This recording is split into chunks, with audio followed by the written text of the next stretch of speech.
Hello everybody, Cub Fan here with a 70s rookie card showcase video. I've done this video once before, but it was like about 3 or 4 years ago, and so I wanted to redo it because 70s is probably my second favorite decade for collecting, and that's because when I first started collecting in the mid 80s, a lot of the stars, they're rookies, and they got their start in the 70s. So the 70s kind of played along with the 80s, and that was pretty much the decade I grew up in. And watching these players in the 80s, it just really holds something near and dear to me. And also, when you're collecting in the 80s, your idea of a vintage card was any card from the 70s. It didn't matter who I got. I got a card from the 70s, and I really had something. So I put a list together, and these are all going to be rookie cards of guys that I have, and they're all going to be significant players, all-stars, Hall of Famers, Hall of Very Good, that type of stuff. Now I'm only missing one Hall of Famer, and when I get to that decade, but when I get to that year, I'll explain why I'm missing them. So we start off with 70, and then of course the big card there is the Thurman Munson. What could have been with him? He definitely would have been a Hall of Famer, I believe, if we would have been blessed with his presence a little bit longer on Earth. So there's that. Also with 71 is the Larry Boa, shortstop. Played with the Cubs, a 5-time All-Star. Good player. Bill Buckner, great player, but just got a bad rap because of the ball between his legs in the 86 series. And then we got Vida Blue, but also Gene Tennis. Gene Tennis was a pretty decent catcher in his day, but Vida Blue was a great pitcher.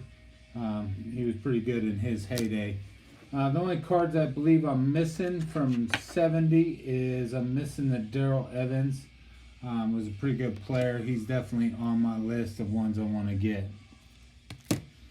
So going into 71, let's see here. We got the big ones are the Burt Blyleven, Hall of Famer, 3,000 strikeout member, Steve Garvey, which I used to believe pretty strongly that I thought he was a Hall of Famer.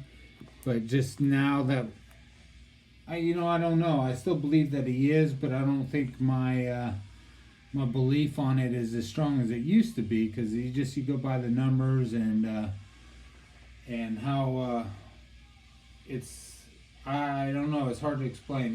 It's like the whole Harold Baines effect. It's like if you let Harold Baines in, then guys like Garvey and Murphy and those guys have to get in. And then you start letting all these guys in, and then it kind of loses its luster. So it's like, I almost feel like we should draw the line at Harold Baines. We shouldn't allow any more guys like that in. Listen to me say we like I have a vote. But, of course, you got the Garvey, the Dusty Baker, Don Baylor. That's a really nice rookie card. High number. We also have the George Foster, hit 50 home runs for Cincinnati. We got this is not a very significant one, but it's just one I own. Ken Forsch. He actually had a pretty decent career. He was a 2-time All-Star, won a bunch of games. Jim Nettles, only popular because of his older brother Craig. Craig was a good player. Jim Nettles, not so much. Dave Concepcion, big member of the Big Red Machine, but he was also a 9-time All-Star, 5 Gold Gloves, 2,300 hits. Not a Hall of Famer, nor do I think he should be. But we got Cesar Cedeno. He's a pretty good player, 4-time All-Star, had a pretty decent career. Bobby Grich, a 6-time All-Star, 4-time Gold Gloves, and believe it or not, he actually was not a home run hitter, but led the league in home runs in '81. So that's kind of a cool little piece of info for you. Moving on to 72. Now I know Gary will really like this video because the 70s are really right up his alley. And with 72, the big ones are the Ron Say, and the Cecil Cooper, the Carlton Fisk Cecil Cooper, I should say. Ron Say, not a Hall of Famer, nor do I think he should be, but I believe he was a very underrated player. He was a 6-time All-Star. He was a World Series MVP. Had a great career. He was great with the Dodgers. He was a part of that famous Dodger infield where they had Say at third, Russell at short. Russell at short, and they had Garvey at first and Davey Lopes at second, and they played together for a long time. But also played with the Cubs. Also, I did forget, going back to 71, I am missing Greg Luzinski, great player. I am missing that card, and I'm also missing the Ted Simmons. But in my opinion, I'm not really missing the Ted Simmons. I've owned that card several times when it was a lot more affordable before he made the Hall of Fame. And then when he got inducted, that card just took off and started going through the roof, and I actually sold it because of that. It was the one time that I was like, I have a card, I bought in pretty cheap. I think I bought mine for $3, and I was able to sell it for $65. So that's, I really couldn't pass that up. But I have no plans on replacing that card, just because the price it's at. In my mind, I don't believe it's worth what good, decent copies of that are selling for. All right, so continuing on with 72. Got the Toby Harrah. He's a 4-time All-Star. Had a pretty decent career. Jose Cruz had a son that was pretty famous, but Jose Cruz had a pretty good career. He was played for a long time, played for 19 years. Put up some decent numbers. You got Charlie Huff. I think he played for 1,000 years. Had a pretty good career. J.R. Richard, big time flamethrower. He had a big arm. Decent. And then, of course, Chris Chambliss. Played for those 70s Yankees. And Dave Kingman. A lot of pop, bad attitude. Players didn't like him. Coaches didn't like him. Manager didn't like him. But he had a lot of dingers, and chicks dig dingers.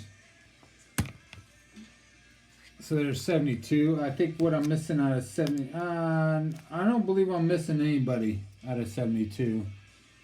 My opinion. If you think I am, let me know. I would be curious to hear your opinion on it. Moving on to 73. Schmidt, of course, probably one of my favorite rookie cards. The Goose Gossage. Goose, Hall of Famer as a reliever. Pretty decent. Also played for the Cubs. And then we got the Mike Schmidt with the Ron Say second year. Schmidt, probably one of the best third basemen of all time. Hall of Famer, great career. We all know his accolades. But also moving to the lesser knowns, we got Rick Ruschel, Big Daddy. Had a pretty decent career with the Cubs, but also with the Giants. Was a part of that '89 World Series team that beat my Cubbies in the playoffs. We got Buddy Bell. He comes from a great baseball family. His dad was a player. His son was a player. His brother or nephew or cousins, sisters, uncles, baby brother or something. Then we got Gary Matthews, played with the Cubbies, had a pretty decent career, Sarge. And then, of course, Davey Lopes, another part of that Dodger infield I mentioned earlier. And then, of course, Dwight Evans. He had a tale of two careers. The first part of his career was just kind of ho-hum. Not much to say about it. And then the second half of his career, he put up Hall of Fame numbers. I think if he would have put it together for a little bit longer, we would be talking about him as a Hall of Famer. And then Bob Boone. He was a great catcher, Had a great career. Just can't say enough about him. But that's it for 73, and I don't believe I'm missing anybody from 73. On to 74. 74, you got the Winfield, Hall of Famer. Probably a underrated athlete. I think he was the only guy ever to be drafted in all three major sports. So that's kind of cool. And then you got the Cobra. Once again, with the Hall of Fame talk, I think he's one that should definitely be in. He had a great career as well. And I do believe, let me find my notes here. I should know this. I talk about him all the time. But he was an MVP, World Series champ. You know, in my opinion, he's a Hall of Famer. We got Dan Dreesen. He had a pretty decent career. It was a big part of that Big Red Machine in the 70s. We got Bill Madlock. I know sometimes he gets some talk. I don't really think he really had the numbers. He was a good player. Won a couple batting titles. He was a 3-time All-Star. Won 4 batting titles. Excuse me. Ryan Downing, another underrated player. He was an All-Star.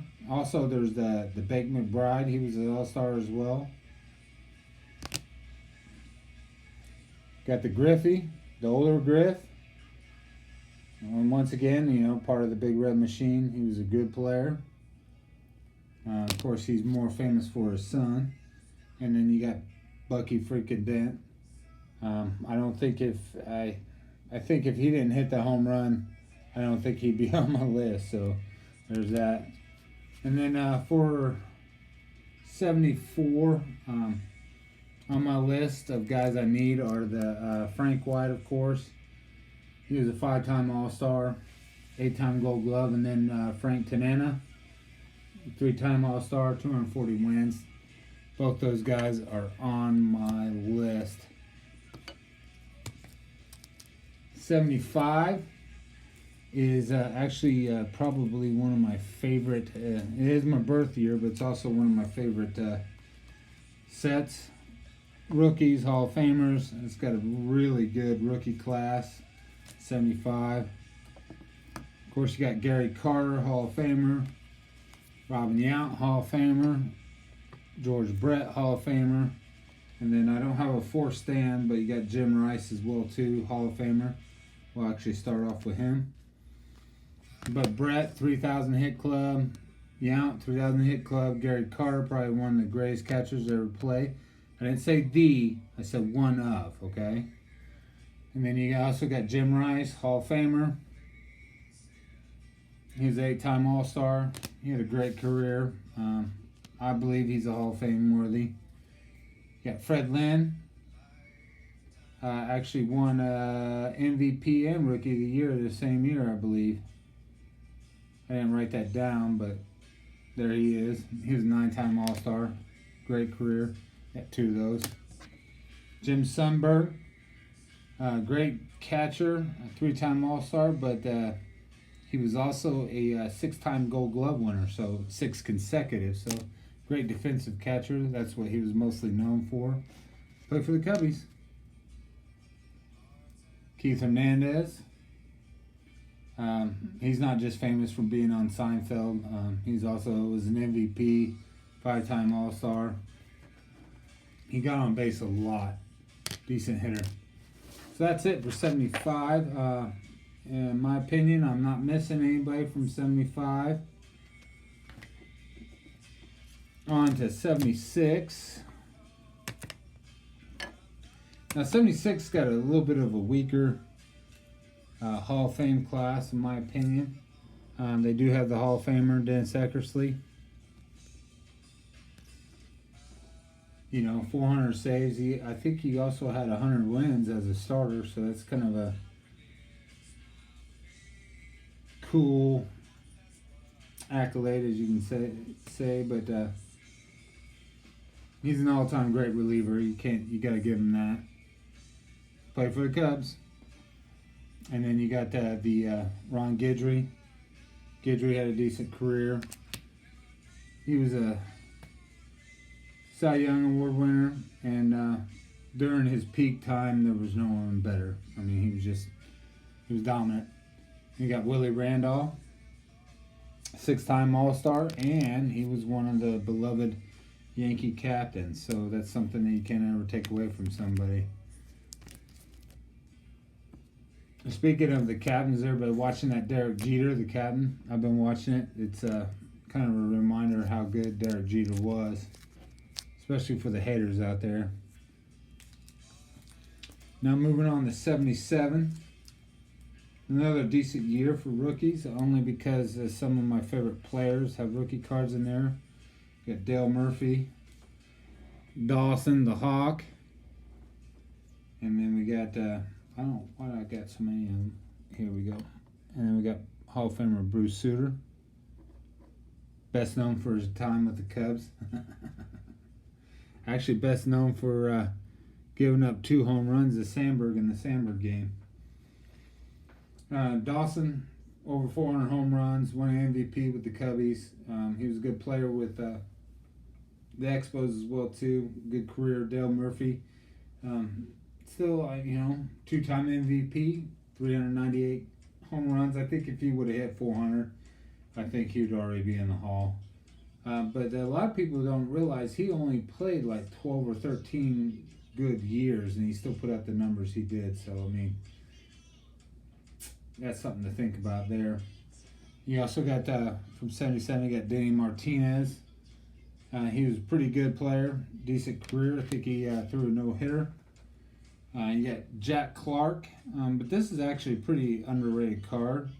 With the exception of Dan Thomas, Rupert Jones and Lee Mazzilli were both All-Stars as well with Jack Clark, so that's kind of cool.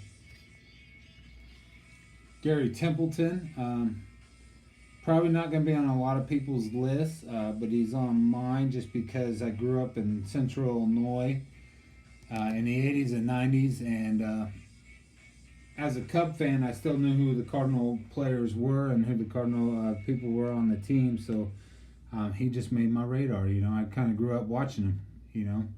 I didn't like the Cardinals, but I knew who they were. I knew who the players were. 77, I'm not missing anybody, in my opinion. If you think so, let me know who you're thinking. I always like to hear your guys' opinions and see what you guys think. Now, moving on to 78. 78's another decent year. Lots of pretty decent rookie cards in 78. You got the Eddie Murray, 500 home runs, switch hitter. You got the dual Hall of Fame card of Paul Molitor and Alan Trammell. Paul Molitor, surefire Hall of Fame, 3,400 career hits. Alan Trammell, he's one of those borderline guys, but I think with his defense, he was pretty decent with the bat. I mean, it's easier to argue that why he should be versus why he shouldn't be. If that makes sense to you. So moving on, we got the Ray Knight. He was a pretty good player, most famous for his time with the Mets. But he was a World Series MVP, 2-time All-Star, and he was meaner than a snake. Another underrated card, 78 rookie catchers. All 4 of those guys actually had pretty decent careers. Dale Murphy, that's his second card, but Lance Parrish, Bo Diaz, and Ernie Witt. I own the card mostly for the Lance Parrish, but the other players were pretty good in their own right. Lance Parrish, I don't know. I mean, 8-time All-Star. He had some decent pop. Borderline Hall of Famer, in my opinion. Hall, very good. I can put him in there. Jack Morris, probably.